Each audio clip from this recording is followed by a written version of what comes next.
इधर कुबलिया पीड़ हाथी रणभूमि में चिंगाड़ रहा है और इधर एक राजा गया भिड़ गया जाकर के महाराज कुबलिया पीड़ हाथी से। हुआ क्या? अरे कुबलिया पीड़ हाथी में और जब रणभूमि में चिंगाड़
हाथी से नहीं गई।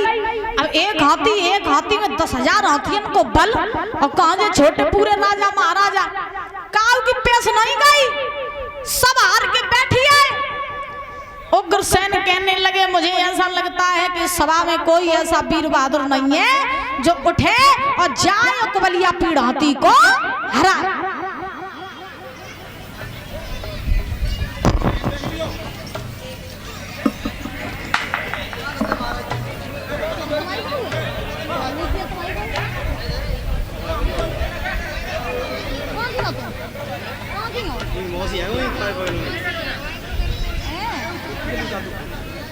चलो ऐसे खींच ले क्या जो भैया। और ये अंकुल यादव की धर्मपत्नी दिव्या यादव ये पीतांबर पहना करके 100 रुपए देख सम्मानित कर रही हैं और हमारे समस्त स्टाफ को ये 10-10 रुपए देख सम्मानित कर रहे हैं। बहुत बहुत धन्यवाद है। कामना करेंगे ऐसे ही दान धर्म के लिए हाथ बढ़ते रहे, समाज में पद प्रतिष्ठा बनी रहे, हंसते मुस्कुराते बने रहे, यही कामना यही आकांक्षा है। बोले गोविंद भगवान की। अब महाराज जरासंध ने जब कहा कि मुझे लगता है कि धरती पर कोई ऐसा वीर बहादुर नहीं है जो कुबलिया पीड़ हाथी को हरा सके, और जो जब बात कही सो कंस उठा। कंस ने जवाब दिया बोले जरासंध अगर तो छोटे पूरे जात रहे राजा महाराजा तुमने सब में तुलना हमारी कर ली, अब वीर बहादुर तो उठो ही नहीं। अब यार हम जाए रहे और देखो कुबलिया पीड़ हाथी को हराए के आए रहे, हम देखें हाथी कितना बड़ो बलवान है। कंस उठो और कंस जोता में उठो दादा। हुआ क्या? चला है कंस कुबलिया पीड़ हाथी के पास में पहुंचा, जवाब दिया अब तेरो पाला हम तक पड़ो है, अब जब देखें कि तू बलवान या हम बलवान। कंस जाए कि जो हाथी को कंस ने महाराज ललकारो। हुआ क्या? अरे बाने हाथी को ललकारो।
कंस को महाराज दबोच में कहा, जो कंस ने सूंड पकड़ी और घुमाई के हाथी पटक दो। और जैसे ही हाथी को पटका, हाथी दोबारा फिर उठा, फिर लड़ने लगा। कंस भी महाराज बलवान है और कुबलिया पेड़ हाथी बलवान, और दोनों महाराज बलवान बलवान लड़ रहे। लेकिन कंस से हाथी की पेश नहीं गई। बाबा जब हाथी की पेश नहीं गई, मालूम है दशा क्या? अरे कबाऊ हाथी के धर्म के मारे, और कबाऊ हाथी को लेता चला।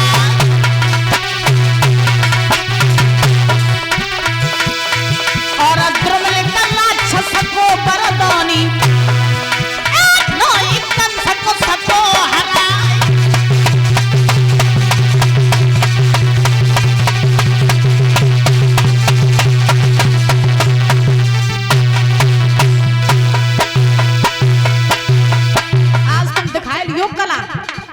जी भर के हाँ।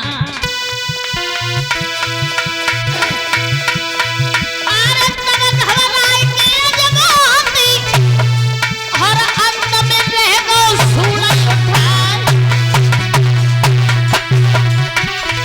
और दोनों पिटियां फौरन धोई, और सजे माला बही पहना।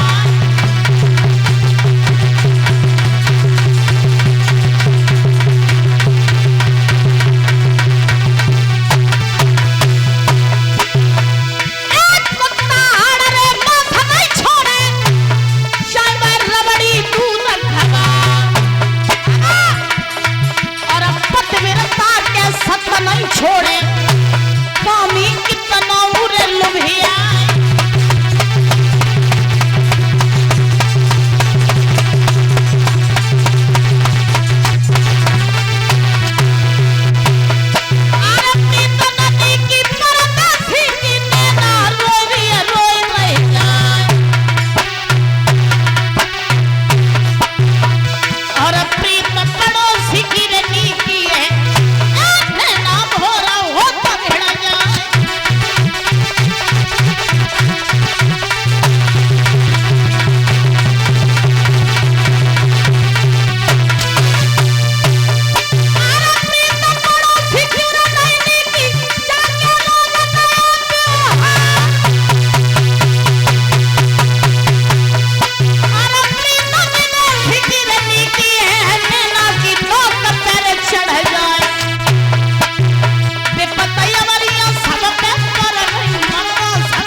सांसें टंगी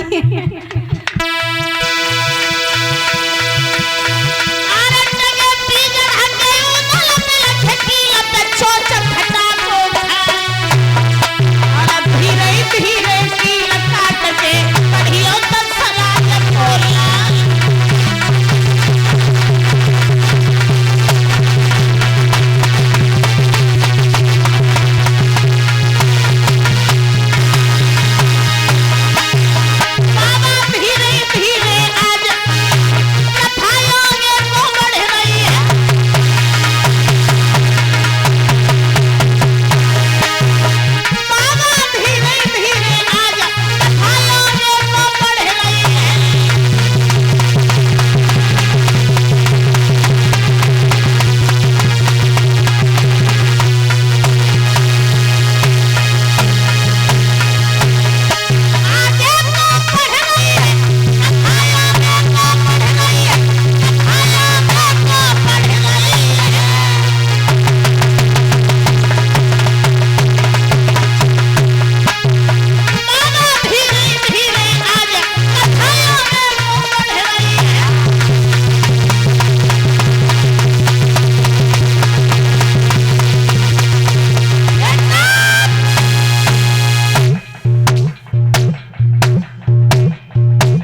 बोली गोविंद भगवान की अरे बाबा का तुम पसरिया टोलियो बुढ़ापे पे जरेऊ नहीं। हाँ एक बार प्रेम से बोलो राधे राधे, और जोर से बोलो।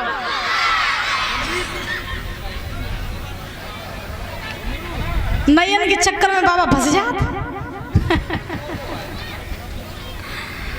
वैसे फिर भी इनकी इतनी तारीफ है ना, इतने उम्र के लोगों में महाराज को परियों में पीर होत कहूँ पीर होत है, और बाबा इतनी तंदुरुस्त रखे हो महाराज, बढ़िया चिमटा बजात और इतनी फुर्ती। मैंने अभी तक किसी बूढ़े में इतनी फुर्ती नहीं देखी है महाराज जितनी की बाबा जी में है फुर्ती। वास्तव में 200 किलोमीटर महाराज साइकिल तो चले जात। आज भी बाबा जी की तारीफ ही मानो, एक बार जोरदार तालियां बजाओ। अब पहले के लोग सतुआ मठा खाते करा बढ़िया बढ़िया, सो ताकत होती है पार। अब आज के चाय नाश्ता वाले ताकत आई कहाँ थे? सही बात है कि नहीं? बोलो गोविंद भगवान की। महाराज कंस ने कुवलिया पीढ़ौती को हरा दिया। जैसे ही कुवलिया पीढ़ौती को हराया तो अस्थि प्राप्ति आई और कंस के गले में जयमाला डाल दी। कंस के गले में जब जयमाला डाली तो महाराज अस्थि प्राप्ति को लेकर के कंस विवाह करके मथुरा नगरी में आया, और विवाह करके कंस रहने लगा और बड़े भाव से महाराज अपना जीवन बिताने लगा। अब कंस अपना वैवाहिक जीवन जी रहा है। धीरे धीरे लड़के इन्हें बिठा रहे बच्चन को। महाराज इधर सुखदेव जी समझा रहे हैं राजन परीक्षित, कंस ने तो विवाह कर लिया अस्थि प्राप्ति के साथ। अब समय बीता तो कंस के घर में कंस की चचेरी बहन है जिसको नाम देवकी, देवक की बिटिया नाम देवकी। कंस देवकी को बड़ा प्रेम करता है, अथाह प्रेम। कंस बिना देवकी के नहीं रहता और देवकी बिना कंस की नहीं रहती।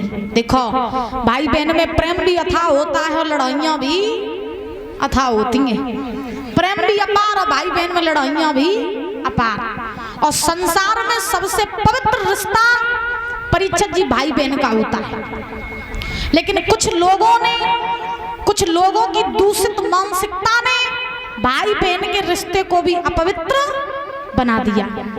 आज दादा लोगों की मानसिकता ऐसी है कि सगे भाई बहन अगर रास्ते में जा रहे हैं तो महाराज अगर उनके पास में सर्टिफिकेट नहीं है कि हम दोनों सगे भाई बहन हैं तो लोग मानते नहीं है।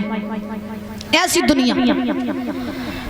तो बहन भाई में प्रेम भी बहुत और लड़ाइयां भी बहुत होती हैं। एक बार एक घर में एक भाई बहन रहते थे, दोनों बड़े हुए, बहन की कद्दई शादी, बहन चली गई ससुरे, लौट के भैया के घरे आई परीक्षित जी। सो भैया ने पहले तो लाड़ प्यार खूब दुलार करो, बात नहीं बात में लड़ाई होने लगी। और लड़ाई जब भाई तो कैसी भाई, कभी कहते हैं कि भैया बहन में जान पड़ो और भैया के देश अकाल पड़ो।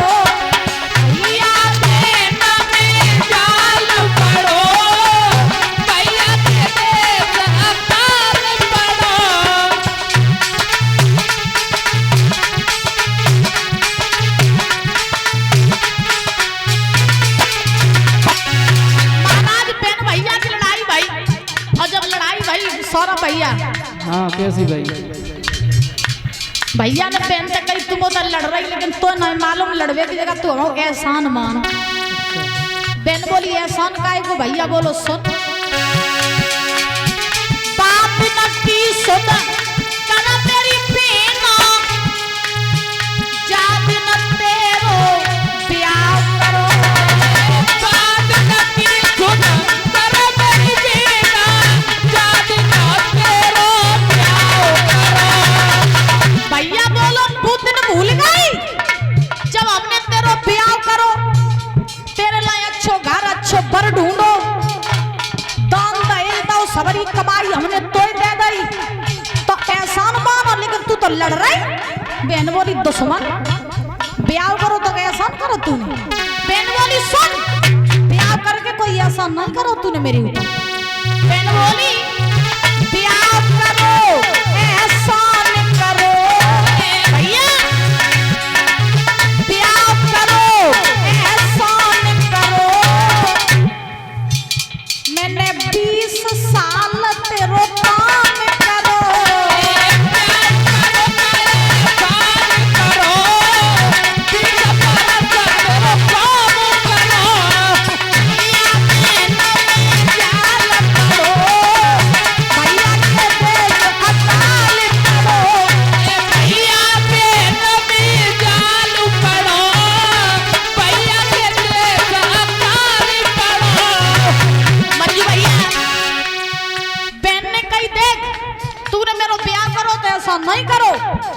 मेरो ब्याह करो वो दम दे दो तो तेरे घर में रह के हमने 20 साल काम करो तो कोई ऐसा नहीं करो। भैया बोलो बाजी बा बड़ी होशियार है, बड़ी चंट है। भैया बोलो एक बात और सुन ले, बेन बोली सुना। अरे बात न की सुन कर मेरी बेना, याद न तेरो बात वारो।